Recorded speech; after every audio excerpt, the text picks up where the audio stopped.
you can now play The Revenge of Meta-Knight. Hello everyone and welcome back to Let's Play Kirby Superstar Ultra. In the last part we finished up the Great Cave Offensive and now it's time for the next longest campaign. The masked swordsman Meta-Knight disrupted the peace of Dreamland. Take down his airship, the Halberd. Reactor 1, output normal.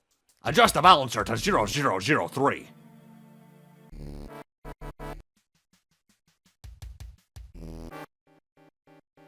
Let's raise the anchor. Check anti-gravity plant. 1, 2, 3, okay. Release the sails, solar level 288.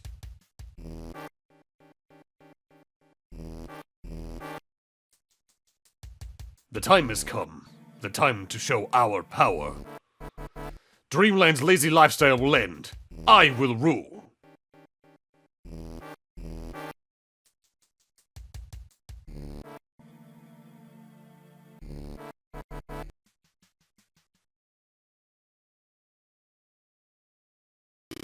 Kirby's here, and he's flying this way.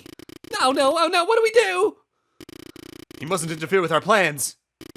Lord Meta-Knight, what is your command? All on deck prepare for battle. All others prepare for takeoff. A rare Kirby moment with dialogue. And those of you who played Subspace Emissary will recognize basically everything on the Halberd itself. Meta-Knight's Revenge is a different kind of a racing mode in a way. Compared to Gourmet Race, which is a one-on-one race, this is a race against the clock. Captain Bull, Kirby's infiltrated the rocket valve. What? Throw the heavy lobster at him. That timer on the bottom keeps ticking down, and if you reach 0, I believe it's a life loss, not an outright game over. With that said, that means you constantly need to be on the rush. Try to use powers that are fast.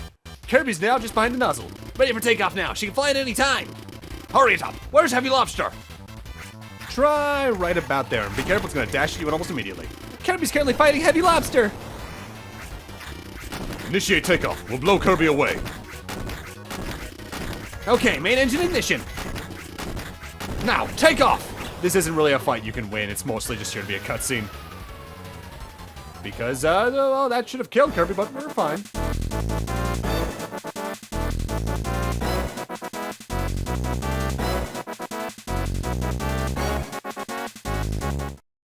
You know, that's killed some tyrants in Resident Evil. Looks like Kirby was blown into the ocean. That was close. My flying fortress, the Halberd, will now rule all over Dreamland. But first, a little test. Off to Great Gardens. Thankfully, several times throughout the campaign, you get a timer refresh with a different set of time. I'd say the strictest it gets is towards the end of the campaign to begin with, but even then, the time is a little deceiving because I believe in almost every instance, when the timer gets towards its end, it does slow down a little bit, at least it does during certain boss fights. So don't fear the timer so much, but make sure you're never, like, just standing around and always are moving. Even if you're taking a lot of dumb hits along the way, there's plenty of lives along the way, so you don't need to worry too much, and plus there's plenty of health items along the way as well. It's a harder campaign because of the stress of the time, but you don't need to fear it too much. With that said, notably, this is also the only time in all of Kirby that Meta-Knight himself is an outright antagonist. Usually he just sort of plays the kind of rival type character, but this is the only time he's an outright villain. And there are some notable differences between the scripts depending on the version of the game, as well as which region you're playing in which version of the game. But I believe no matter what, universally the dialogue was updated for Kirby Superstar Ultra, even in the Japanese script. Like, I know, for instance, in the original Super Nintendo version, they kind of imply that he planned to blow Kirby away with the exhaust from the back of the Halberd, but in Superstar Ultra, it's more like a, well, he's there, so we might as well anyway, kind of deal. Also, if you want a slightly faster playtime to start, in Superstar Ultra specifically, once you get control of Kirby, you can backtrack, and the wheel enemy we passed on the way into the actual Halberd is there and can charge you, but it can't do that in the Super Nintendo version due to the difference in screen ratio. So, hey, that's a power you can actually get in this version you could in the original, and there's only a couple times they do that, period. Like, one particular boss in this campaign had one of its attacks give you a different ability in the original versus Superstar Ultra. I believe in the original it gave you Yo-Yo, and here in the remake it gives you Bomb. Speaking of Bomb, you're probably going to want that because it's time for another fight against Wispy. He's got a little more health, but it's still wispy. So just kind of throw bombs into his face, ignore the apples as they fall, and it should go down pretty quickly. You know, I at least admire them giving him multiple shots, because most of the time you only get the one. Which is why in this game he gets 3. Twin Woods isn't that much harder. It does reliably or noticeably use its puffing attack a lot more, but at the end of the day, it's just a difference of having 2 targets versus having 1 target. And it even has the exact same attacks, there's just 2 of them. But you know, good on them for thinking of something. Oh yeah, it can also rotate around, which causes more bugs to fall. But it's still open for attack during that, but that's not going to be too hard to get around, honestly. Kirby's flying after us! Okay, main cannon's online. Shall we fire? Fire away! Fire!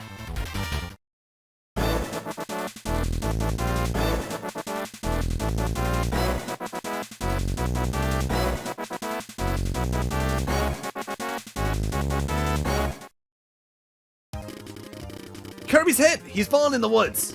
Alright, that should take care of him now. I wonder. So behind the scenes, the game is treated as having like 7 or 8 different chapters, and I believe those are when the timer technically resets. And honestly, that timer goes a long way to make this particular campaign pretty fun to play through because it's an adrenaline rush due to it.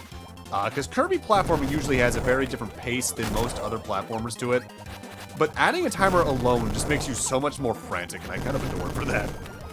With that said, I'm not sure what happens if you try to quit in the middle of this campaign, like if you start at the beginning or at the beginning of a chapter, because I've always completed this particular campaign in one sitting. Notably though, this is the only campaign in the game where you can get every single power-up. Actually, no, it's technically a lie. You can get them all in Milky Way Wishes as well. But it's only these 2, because there's one particular copy ability that's unique to a particular boss I've technically seen before, but we'll talk more about that in about, I don't know, 10 minutes? I forget if it's even in this part, because this particular campaign is split between 2 videos, if memory serves.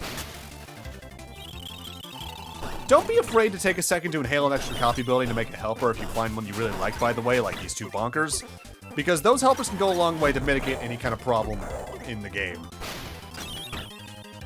It is kind of funny looking back, though, just how many of the modes in Superstar and Superstar Ultra grade you on a timer by the end of it, or at least rank your scores in time.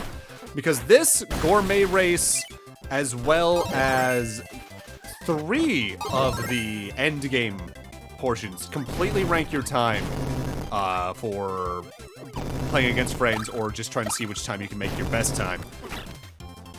And that kind of became a trend for platformers starting in like the 2010s, finally including like their own internal speedrun modes. And I honestly am a big fan of that myself. I don't really use them a lot, but I appreciate them being there just to like help people time stuff or help figure out certain strategies. Personally, like if I'm gonna speedrun a game, I'm gonna do it on a fresh playthrough like I did for Shovel Knight that one time.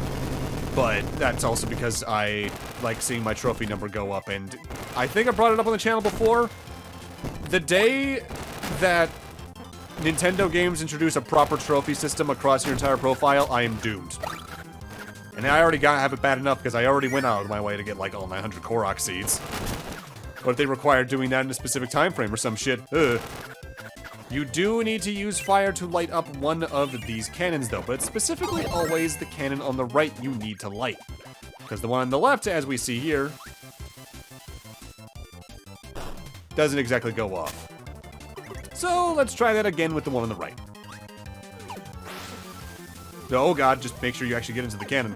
That's the attack I mentioned back in Great Cave Offensive, by the way, where you're dashing and press the B button before you land. You just kind of do a little wheelie forward. It's pretty good for getting some speed. That's not how cannons are supposed to work. Oh. Dynablade, away, my noble steed!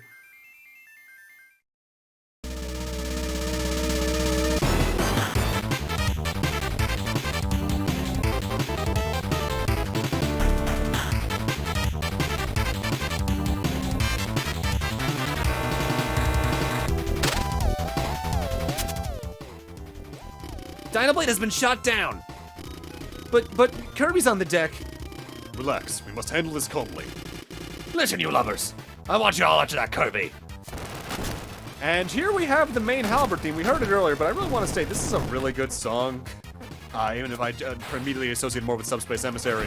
But I'd like to congratulate this for being, I think, one of the first Grammy-winning video game songs, period. Because I think it was like sometime in the last 3 years, the 8-Bit Big Band did a giant arrangement of this, and it was fantastic, and it outright won a Grammy. And I just find that funny. That's far enough, Kirby.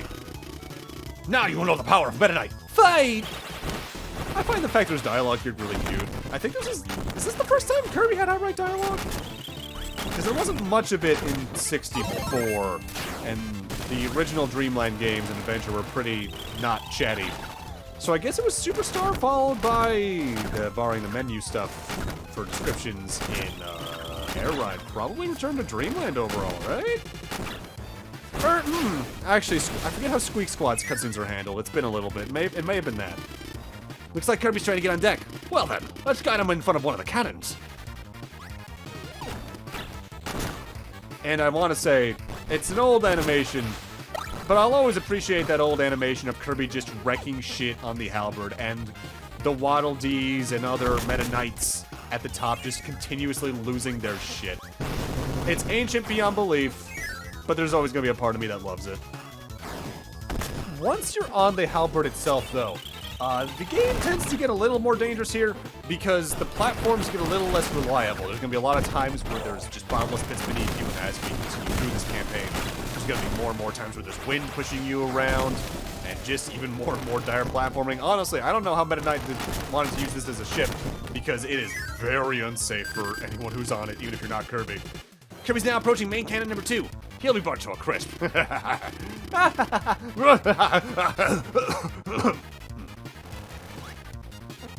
Alright.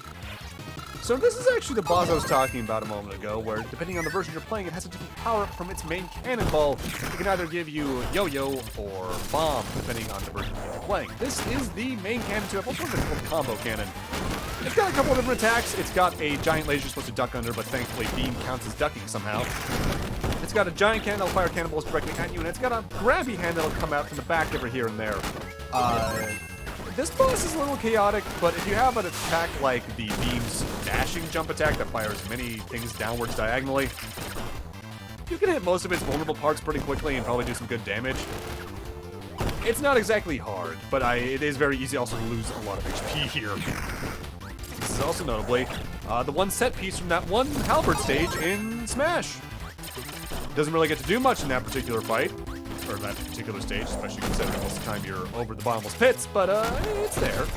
I've always liked the halberd stage, just visually at least, because it has a lot of going on in that. Before they had too much going on in Smash stages, because I think sometimes that happens in Ultimate.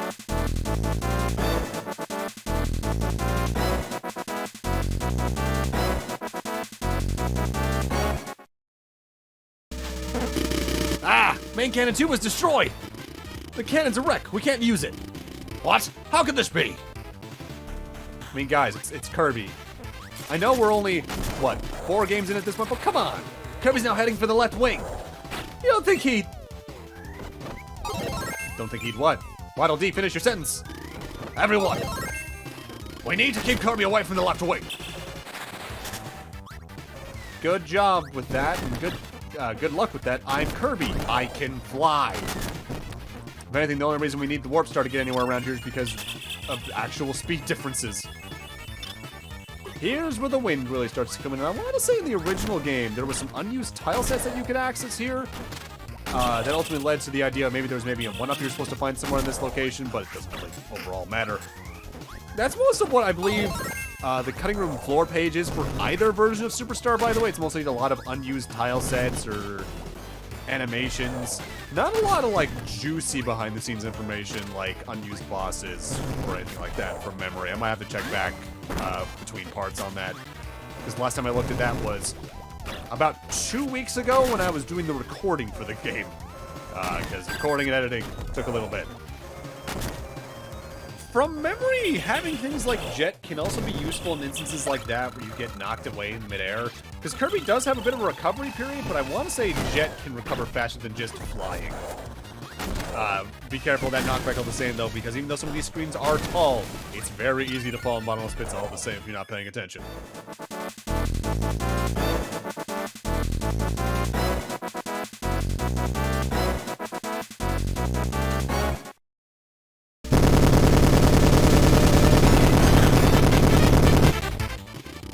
left wing is destroyed. Damaged 74% of the wing.